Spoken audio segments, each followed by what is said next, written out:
Thank you for the kind introduction.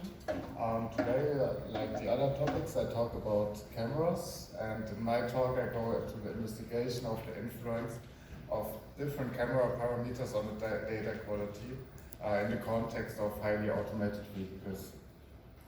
For my motivation, why I do this and why I focus on the cameras in my research is headlights, right now everyone knows, are primarily optimized for the human driver. There's around like 100 years of optimization, research and development went into them, and even more into the perception process of the human eye. And on the other hand, there's like psychological and perceptual requirements for the driver exist if you want to do a driver license. First, you need to check if your eyes are good enough. If not, you need to get glasses. But there's nothing like this for cameras or other sensors as far as I know. As everyone knows, highly automated vehicles are under development right now. Everyone saw them before, or like knows the videos from Waymo or other companies. And they use different sensors, as we already hear today a lot, LiDAR, radar, cameras, ultrasonic sensors, etc. And the important part is each sensor must provide as accurate data as possible to be able to make decisions out of the data. So we need to understand every sensor and need to know in which situation they deliver good data and in which situation they don't. And as I said, there are no defined requirements so far. So it's like difficult to say like which sensor is the best sensor or like which sensor to choose for the automated vehicle. And this is why I focus my analysis on the perception process of the camera.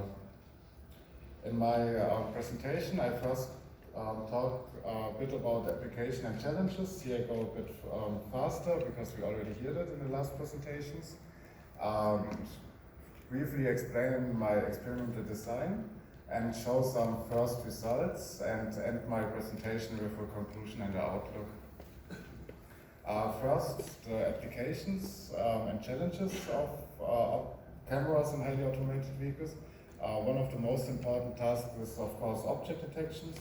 And here you have, like we saw before, two low light scenarios. Here the cameras should work too, or should work as good as they can.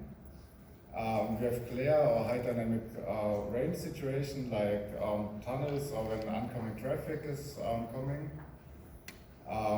But we also need color separations. For example, everyone knows when we are in a construction site, there are like yellow lines and we need to follow the yellow lines and not the white lines. And this is especially difficult if it's raining and the street is wet, so everyone knows who already drove a car at night in rain. It's kind of hard to distinguish the yellow and the white colors because they're really hard to see.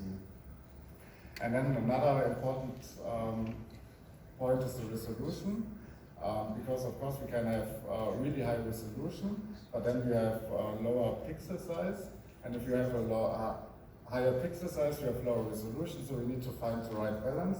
So here in the graph, for example, we see different resolutions and how many pixels represent a card of 20 times 20 centimeters in different distances. And we see like in 80 meters, for example. Of course, if you have 12 megapixels, you have like over 100 pixels for this object.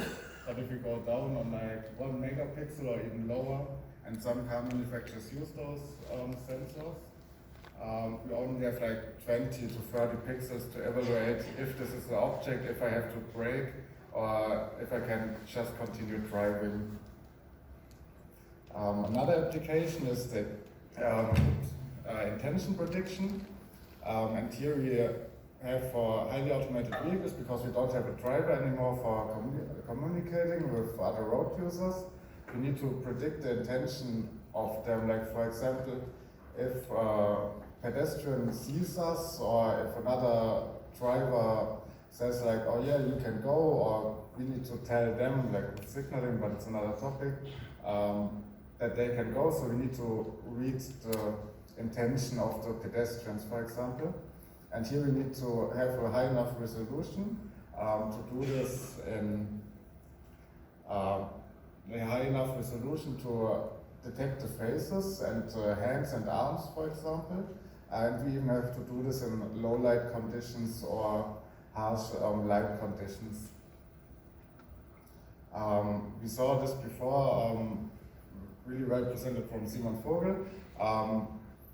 We need to know what streets we are in. So the challenge here is at nighttime driving, for example, in the city, we have really low levels of luminance on the street. We see here the difference between low beam off and low beam on. It's not really high, but the most important part we see is all the streets have like a mean luminance between 0.5 candela per square meters up to maybe 2, maximum 3 candela per square meters. And this is what we work with, even if we have really good low light. In my research, I focus on RGB cameras in the visible light range, and the reason herefore is the road network we are currently using is designed for the human observer. So street lighting is optimized for the human, and I have 2 examples here. For LED lighting, you see the spectrum. The most light is emitted where the human can see it, and similar for the gas discharging lights, where we have a lot of them still in Germany. And with infrastructure, it is there to stay, so it will take a long time till maybe the street lighting will be smart or anything else. And here we see, for example, the spectral sensitivity of an RGB sensor. So you can see the sensitivity ranges for the different colors fits to the sensitivity or to the wavelengths we have in the with the street lighting, and same with headlights. So for my experimental design, my setup, I have a measurement grid in a light tunnel without any exterior lighting or any additional lighting, only the headlamps of the vehicle. And the measurement grid is like from 20 to 100 meters in 20 meter steps with gray cards of a reflectance of 5% and a size of 20 times 20 centimeters. I chose those gray cards as like worst case what we have to detect.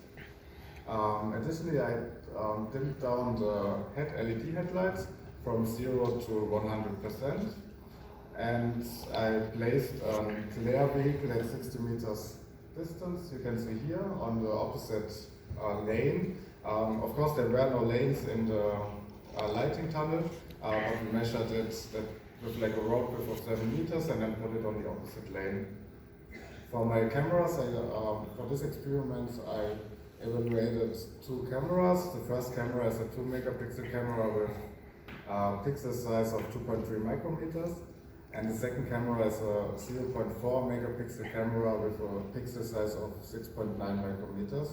And both were equipped with identical 12 millimeter lenses with an aperture of f4. And to evaluate the needed luminance, I also installed a luminance camera to take luminance pictures in every situation. For my results now, I will go over the signal to noise ratio.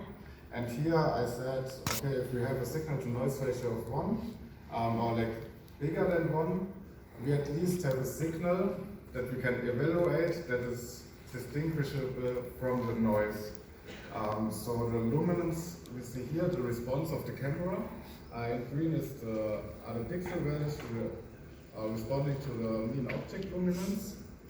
And in yellow we see the signal to noise ratio. This is calculated out of the dark noise, the fixed pattern noise, and the temporal noise. And when 90% of the signal to noise ratio values are over 1, I chose the specific luminance there to say we need at least, for example, 0.5 candela per square meters to get a signal that's like distinguishable from the noise.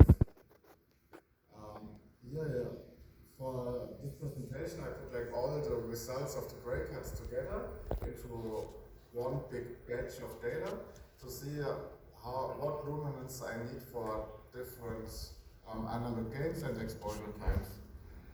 For example, you see here for the both cameras the comparison, and if you look at the 5 milliseconds and 0 decibel on both cameras, for the camera with the smaller pixels we need 1.7 candela per square meters, and for the camera with the bigger pixels we see okay, we only need 0.2 candela per square meters. It's like already a big difference, so we can say for nighttime driving, it's like physically easy to say. The bigger the pixel, the better, but then we get like lower resolution. If we don't want to have like a way bigger sensor, that's like way more expensive. And if we check how glare influences the camera, we can see this is for the first camera with the smaller sensor. For all the results, we see a slightly increased needed luminance in the end. And it's like for the first camera and the second camera, it's similar. It's like from 20% more light that we need up to factor 10 more light that we need, depending on the setting we choose. And not only the setting we choose is important, but also the position of the object. Here you see the first 3 rows, like row 1 in 20 meters distance, the second row in 40 meters distance, and the third row in 60 meter distance. And you can see, depending where the object is, how close the object is to a glare source, the different signal to noise ratio we need, and the different influence we have on the results. The increase of the signal to noise ratio comes once from the glare source itself, because the glare of the headlight produces some glare in the lens of the object, in the lens of the camera. So we need higher luminance to overcome this glare. Now I finish with my conclusion and my outlook. We can see from the data briefly for first evaluation, like similar to humans, glare has a negative effect on the signal of the camera, and of course the minimum required luminance is reduced by larger pixel sizes. And really important for me is the signal to noise ratio alone does not indicate if an object is detectable, because it doesn't say anything if the signal of the object is different to the signal of the background, for example, so we need to look more into contrast. And as we heard before, for contrast there are like 2 contrasts, a positive and a negative contrast. And I observed this too in my experiment. On top we see when we have the headlights of our car off, but the headlights of the glare car are turned on. The street is illuminated, but the object is not illuminated, so we have a negative contrast. And if we have the headlight turned on, of course the object is brighter than the background, so we have a negative, positive contrast. So what are other questions that I or our institute currently works on is what luminance and contrast are required to obtain an evaluable signal that we can evaluate. Then additionally, what influence does street lighting has on the signal? Here, as we saw before too, street lighting is really good at producing negative contrast, so maybe we should use that more in the city.